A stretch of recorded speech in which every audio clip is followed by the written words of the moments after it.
আবারও সেই একপেশে ম্যাচ, ভারতের কাছে যেন পাত্তাই পেল না পাকিস্তান।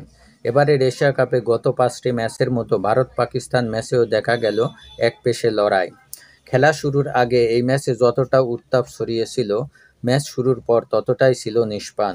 ভারতীয়দের কাছে অবশ্য এই ম্যাচটাই ছিল প্রচুর স্বস্তির কারণ চিরপ্রতিদ্বন্দ্বী পাকিস্তান যে তাদের কাছে পাত্তাই পায়নি। সবার প্রত্যাশা ছিল ভারত-পাকিস্তান ম্যাচে জমজমাট লড়াই হবে, কিন্তু টুর্নামেন্টের অন্য ম্যাচগুলোর মতো ভারত-পাকিস্তান ম্যাচেও দেখা গেল একপেশে লড়াই।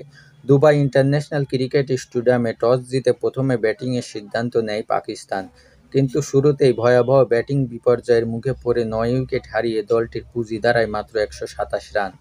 চাপের মুখে টিকে থাকার লড়াইয়ে সাহিবজাদা ফারহান ৪৪ বল মোকাবেলায় করেন ৪০ রান।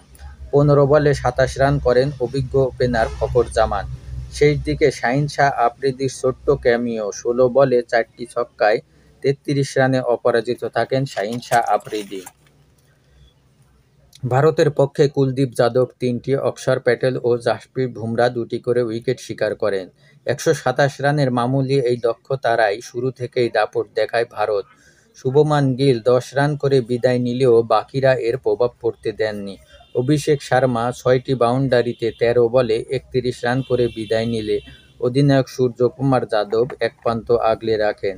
এরপর তিলক বর্মা ৩১ বলে ৩১ রান করে বিদায় নেন। ক্রিজে আসেন শিবম দুবে, তখনও ইন্ডিয়ার হাতে ৭ উইকেট। শিবম দুবেকে নিয়ে ২৫ বল হাতে রেখেই সেই ৭ উইকেটেই দলকে জয়ের বন্দরে পৌঁছে দেন অধিনায়ক সূর্যকুমার যাদব।